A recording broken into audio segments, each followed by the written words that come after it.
Good afternoon. My name is Pernille Lalau and I'm your Master of Ceremony. Welcome to our Tech Talk, Building Boats with Cleaner Composites. One of the great successes of modern production boat building is that well-engineered composite vessels have become safer, stronger and more efficient to build when measured in materials and manpower. But those benefits, gleaned largely from decades of technological advances and evolving industrial manufacturing practices, come at a price. They've had unintended impacts on our natural environment. As the global regulatory landscape shifts in response to cumulative environmental degradation, boat building, like all industrial sectors, is being challenged to reduce those impacts. In short, to make productions of new boats cleaner. For our viewers, if you have any questions, then you can send them to the chat at Metstrade Connect and we will answer them.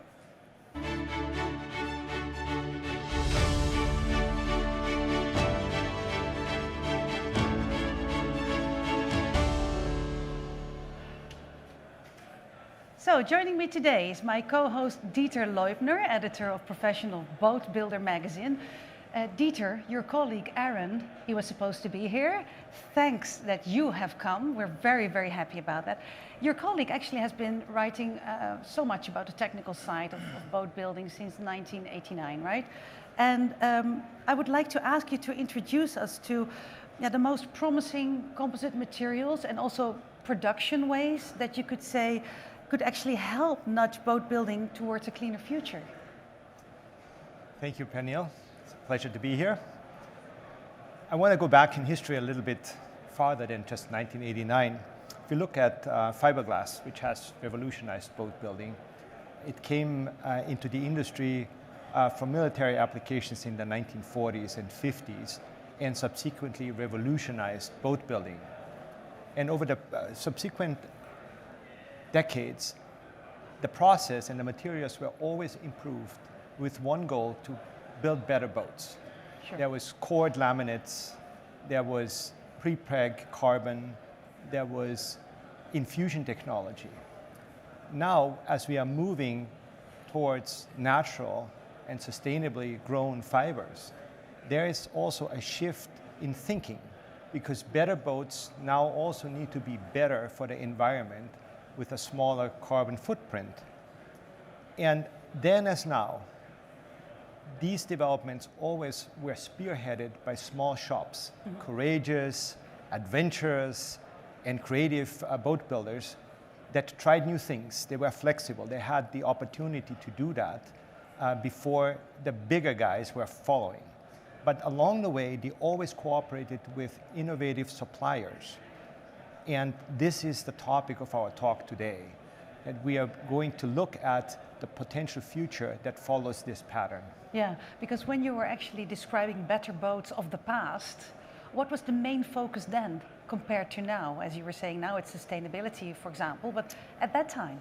Yes, the focus typically is on building boats lighter, stronger, stiffer, more efficient, higher performance. Yeah. That doesn't go away. But now we have to look at where does the material come from, and in the end, once the boats are no longer boats, where does it go? Yeah, exactly. So to join in on this conversation and this topic, you have brought some marvelous guests. Would you please introduce them to us? Yes, my pleasure. I want to start with Fabio Bignolini. He is co-founder of Northern Light Composites in Monfalcone, Italy. Mm-hmm. Friedrich Daimann, a veteran of flax boat building. He is the CEO and founder of Green Boats in Bremen. And Paolo Dassi, manager industry, marine and industry at BComp in Fribourg, Switzerland, a supplier of flax fibers. Yeah, and if you look at these three gentlemen, relatively young and happy to boost the boat industry, what would be the main thing that you say that's why I invited them on this topic? I think the qualities that I described earlier, the innovation, the courage to try something new, and to just push the envelope towards more sustainability and keep building better boats that meet the customer requirements. I think that's uniting all three of them, and we'll talk a little bit about their work of the last several years already. So we could call them all three the daredevils absolutely, of yes. marine leisure industry, of composites at least. Okay, yeah. Absolutely, yes. Well, please proceed. So I think I want to start with the man who's making the matter in that case, Paolo. BComp has been in this business for a good decade at this point. Yes. What are the typical challenges that you perceive along the way, and how did you solve them to produce flax fibers that are suitable for marine applications? Yeah. So thank you for the question. I think the main goal in the industry, the marine industry especially, is to build trust on the materials. Because as you said, the company is now 10 years old. Our flax fiber has been used in different fields nowadays. But of course, marine industry is very traditional in a way. And so we need to bring forward the products and the production that shows that the material is suitable for the application in the marine industry. We have here Northern Light and Green Boats who are pioneering this and who actually create a full boat, more than a full boat built out of flax, together with also very advanced components for the racing yachts. And this is very important to show to the business that the material is there, but it is not only there, but it's a material that can be used in the marine industry. I think from our perspective, we have the luck to be involved in many other industries, which means motorsport, aerospace, sport and leisure, and we can pick information and material behavior and the technology to process the material from all of these industries. And I think that cross-fertilization is one of the most important topics nowadays, to have a mature product and to bring it into the market. When we talk about composite boats, we always want to know, how are they going to perform and how long are they going to last? Can you tell us a little bit about the testing that BComp has been doing and the projections that you make on the longevity? So it's both like the physical properties, the mechanical properties, and how long is it going to last? Yeah. So in terms of mechanical properties, the approach we follow is a very scientific one, the same you would follow for glass fiber or carbon fiber. So with a pretty wide number of testing, being it compression testing, tensile testing, and fiber volume fraction. So we have a very broad number of data we can avail of. And in terms of longevity, of course, this is a big topic, especially in marine environment where we face hot and wet environment. So there might be the chance for some degradation of the material, which, by the way, happens also with traditional composites. So it's something that needs to be bear in mind. We did quite a bit of testing in hot and humid chamber to sort of accelerate the possible degradation process that the material can face. Mm-hmm. And so we have, again, we are pretty confident that the materials are going to last for at least for the lifetime of the vessel. That's several decades. Then. Yes, yeah. Correct. Well, that's good news, right? I mean, I hope it's good news. Yeah. Yes. Well, why would you say hope, actually?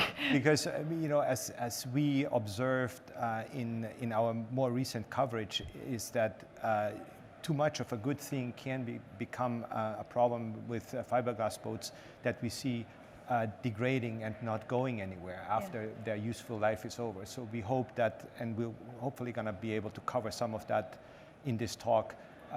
What's the end of life procedure for boats built from flax? Yeah, very interesting. Yeah. Well, you were already mentioning your colleague Friedrich of Greener Boats.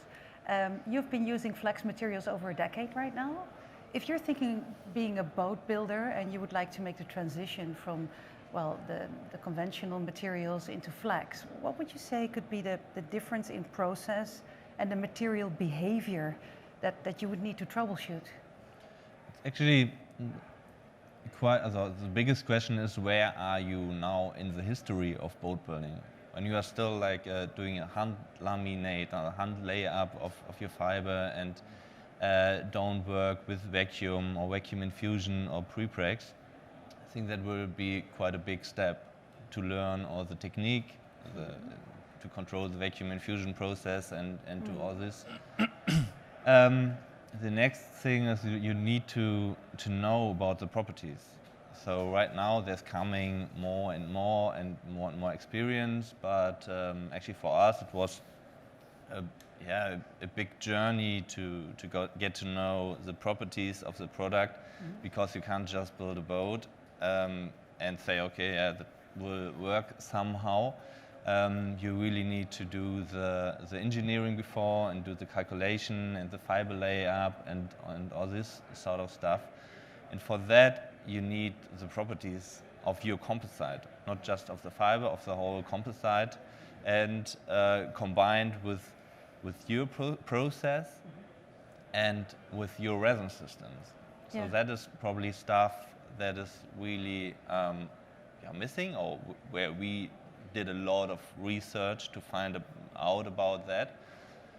And as well as you said, like with what is with humidity and UV resistancy, and there are so many resin systems on the market, because we are just not just focusing on the fibers. You need as well like a better resin systems, because they are all like petrochemical based, and we want to use as high as possible on plant based oils in the resin systems.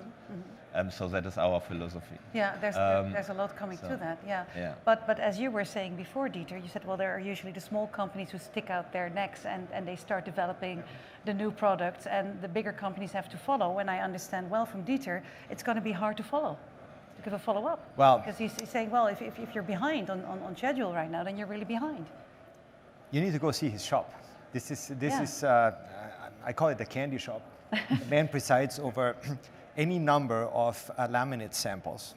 And what was very impressive for me to see was all the different core materials that you have tested and found applications for, or did not.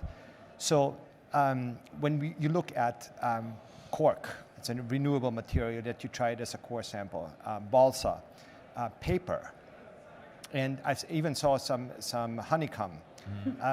You know, can you compare? Number one, tell us a little bit about the applications that you found, and how they behave differently compared to conventional core materials.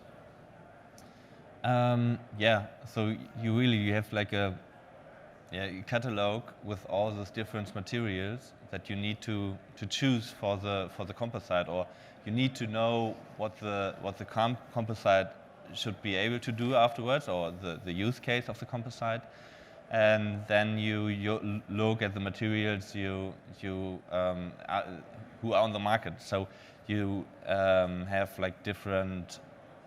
If you look on a cork as a core material, you have really good properties in terms of vibration absorption, sound insulation, thermal insulation. So that is, for some parts, quite interesting. We built a whole boat with cork as a core material, but it's I wouldn't do it anymore because it's quite heavy, and you really want to compete with the light core materials like foam, and should be not heavier than around like 80 to 100 kilo per square cube. Meter. Exactly. And so that is quite hard, and but there are solutions, and for example, we have as well, like for non-structural part, we have core materials there. Entirely like 100% bio-based core materials and resin systems as well. So it's quite a lot happening in this market. You use different core materials in different areas of the boat. That as well, yes. Yeah. Well, if I hear him speak, you see how much is getting in there in research and development. Yes, it's complex, but that's, all high performance boats have some complexities and use different materials for different purposes and different applications on board. The deck core material might be different from the hulls. Sure. They have different layup schedules and different materials in layups now, depending on what the purpose is. Yeah, of course. Yeah, getting to Fabio also. Yeah, Fabio. You are the man that is probably spinning the most plates in this revolution. You're building a house from flax fiber in small boats, and now also on racing keel boats. You also use recycled core materials like PET, Yes. and you use a thermoplastic resin from Arkema, I guess, that can be recovered at the end of the useful life. So all these things are, factors that, you had to figure out. So tell us a little bit about how that influences production boat building, and how is it different from building just a one-off custom boat? Yes, when we start the project, we decided to switch from thermoset to thermoplastic, and it's the main challenge of the project. Thermoplastic resin are really liquid and a little bit difficult to manage in the infusion process. We work a lot in the laboratory. We have 6 months of development, and we think after some prototypes and a real boat, we tested last weekend the 7.5 meter boat in the sea, and we are now able to say that we have a process. We want to go to the yards and make it possible to everyone. So we will start in the next year. We will go to the big yards. We are in contact with some really important yards like Monte Carlo, like Pirelli, and we would like to show to everyone that it's possible to make thermoplastic boats and to make it really recyclable. Yeah, so could you tell me also a bit more about how are your award-winning Eco-Primus dinghies holding up in service right now? We are testing the boat. In the last 2 years, we have a sailing school that is testing it. The boat is really in good shape. Mm-hmm. The boat have no damage in 2 years, so we are really proud of the composite. Yeah. Does it make you relieved also to get these results, right? Yeah. Now, to switch to a real production, we change some little things. We switch from wrapping films to a traditional paint system because the kids are damaging the boat really easy.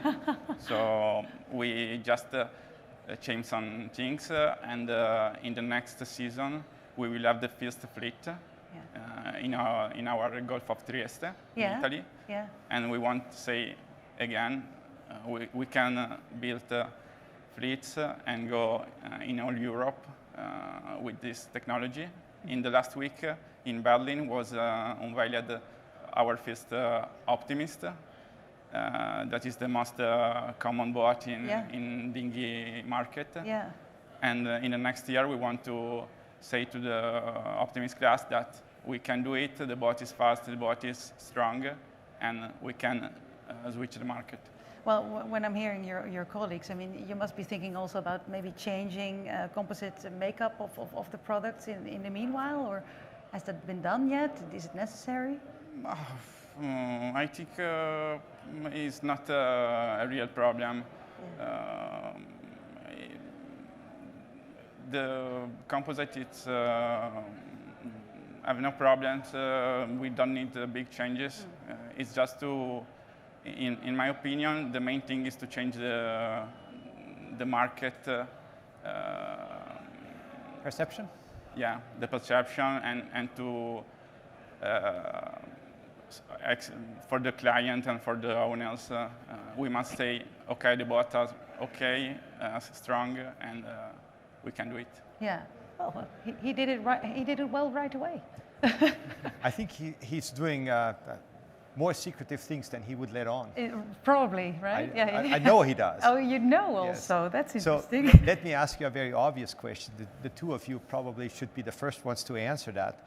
You know, we're talking about sustainability, but what is sustainability to you when you decided to look into natural building materials? What was the first challenges that came to mind that you wanted to solve with it? Maybe Friedrich, you could start with that one. I think there are like different topics. So actually, for me or for us, it's like really important. The first thing that you have a timeless design. so that the product is not like, not nice anymore after 5 years because you don't like the shape or the design anymore. So that is the first thing. Then we actually really look into the materials because we want a product that is really long lasting. And so that is the next step where you look in, or where you really want to make sure that you have a product that that lasts not forever, but for the use time of the boat. And then we perform life cycle assessment of each product to really decide which material is the best, Long lasting. and on which material we get the CO2 footprint as low as possible. Yeah, yeah. So, and the recycling question as well. Yes. Yeah. You're busy on that also, right? On Yeah. the recycling. Yeah. Your vision is all about end of life, all about recyclability, and we focus on that from the first day. I want to say that unfortunately there is a lot of greenwashing in the market. So there is motorboats that with an electric motor want to solve the problem of the market, but it's not about motor, it's about the end of life of the yachts. Yeah, but by that, maybe you're meaning to say also that the story to the outside world, the claims that are being made, are not complete yet.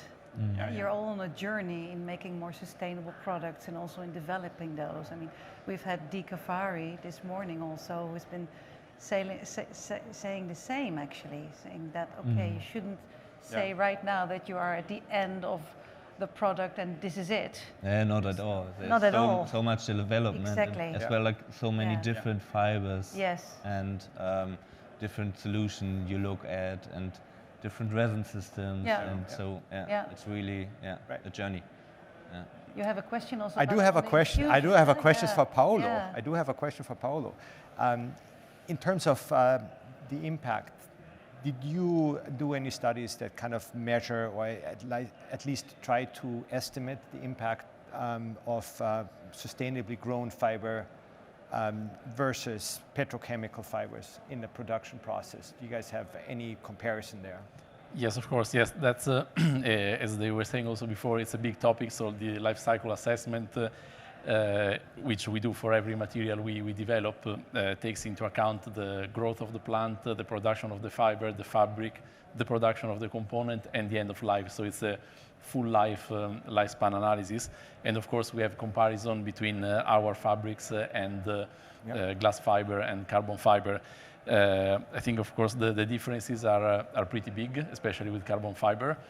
And I think that it's very important also to understand very well the properties of each fiber and each material, so that we can choose from the all available set of materials, as Frederick was mentioning before, like the cores or the fabrics, the weight, the weave, and so on. We need to choose the best one for each and every application. So I think that the first step is to understand the fibers and the material properties of the composite, and then build on top of that and develop the product. And of course, in this journey, while in the past we were focusing pretty much only on performance, strength, stiffness, and lightness, now we have another topic which needs to be accounted for, which is sustainability. And of course, with all the data that nowadays are becoming more and more available, it's something we can do for the full construction of the boat and not only at the material side. Yeah. Keyword, so much coming in. Yeah, keyword construction. You know, this is they are just serving up the talking points. It's beautiful. So, what would you say if you start consulting with a new client or a boat builder who wants to transition to flax?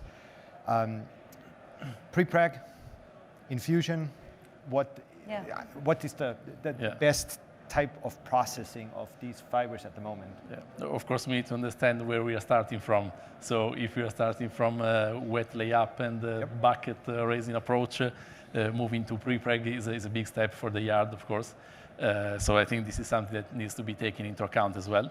Of course, in terms of absolute performance, prepreg is the winner, let's say, if you're looking at performance, because we can control the resin fraction in a much more detailed way, because it's something that is done in the production of the material and not by hand or in a process in the yard. And also fibers show slightly higher properties than compared to the infused one. Of course, this brings into play the need of an oven, which means energy to heat it up. So it's again, it brings again another field of discussion.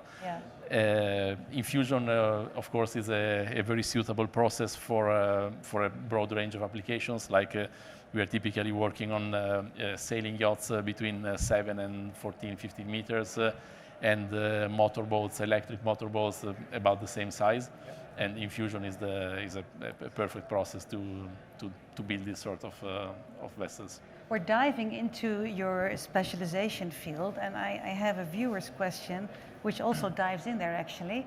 And it says, in your experience, what is the take-up of resin in a vacuum-infused flex laminate? Who could best answer that question, or who wants to go first? Because maybe all of you. Fabio? I think we work a lot on this resin uptake problem, because of course the resin uptake is a little bit more than fiberglass or carbon, but we can manage it with the process, and with infusion technology is the best way to have a great product. Frederick? Something between, like, I think the lowest is like 45, between 45 and 60%. So really be depending on the process, and if you have maybe an autoclave or something like that. So high pressure is really helping. Yeah, of course. Yeah, it's, resin is your best friend, but it can be your enemy. It holds the universe together, but if it's too much, then you're schlepping a lot of weight. You might be sinking to the bottom ground. Currently, what could you say about the rough difference in material costs of flax and sustainable core material versus the more conventional e-glass and foaming that you were using? Shall I start? Yeah. Yeah. So I see you're eager to. tough one. You're eager to. He was prepared for that. Yeah, Oh, exactly. good. Oh, good. No, so of course, flax fiber is more expensive than glass fiber, and that's because we are at a different stage of the industry. B-Comp and other flax fiber manufacturers have been around for some 5-10 years. B-Comp for 10 years. So the industry is relatively new. And despite having a very robust supply chain and being able to control the material performance, the production of the material and so on, of course, we are competing with the glass fiber, which has been there for the past 70 years, let's say. Carbon, similar. So we are at a different stage of the evolution of the industry. And that's the reason why the price is higher than glass fiber, but lower than carbon fiber. Could you be any more specific a bit on that cost subject? In terms of value, yes. I mean, but it depends very much on the fiber weave. For example, here we have a woven fabric, which is really a fabric woven. We have. Show this to the camera. Yeah, please show it. Yeah, you can give it to me. So. Yeah. Look, this is the one. It's a woven one. Yeah. You actually correct. see that yeah, very you well can in see the back. In the back, you can see it's really woven. Yeah. And of course, it has a different price from a unidirectional, and also there are different fiber weights, aerial weights. So this one, for example, is 500 grams per square meter. We have 150. We go up to 800. So it's a very wide spectrum of materials. Guys. It's all depending on, of course, the vessels. As in any material. What is the demand? Yes, what's the question? What's the usage? Of course. Yeah. So that all comes into play. Yeah, I could understand that. No. Yeah. Well, guys, I think that covers a tiny little bit of what we wanted to say. But thank you for coming, and thank you for sharing your experiences, the leading and the bleeding edge, and the creative thinking that you guys had to employ. It should be an example, because clearly small shops are still driving the development, even though the big guys like Baltic Yachts are getting into it. So for us at Professional BoatBuilder, this is exciting times. We continue to cover the efforts of suppliers and creative builders, and we'll be witnessing better boats for the users and better boats for the environment. Definitely, and as long as you stay in the leading and not in the leaking, I think you can be all very, very happy. Thanks to our guests, of course, and also to you, Dieter, to be my co-host today. Pleasure. It's been the Tech Talk on building boats with cleaner composites. Have a great day at the show. For those of you who are watching the Metstrade Connect platform, I wish you a pleasant day full of connectivity. And remember that the system allows you to make virtual appointments with exhibitors and visitors at Metstrade. It's during and after the show also, of course. Here in the TV studio, we will be back at 3 o'clock Amsterdam time with the ICOMIA State of the Industry. Thank you for watching and see you soon.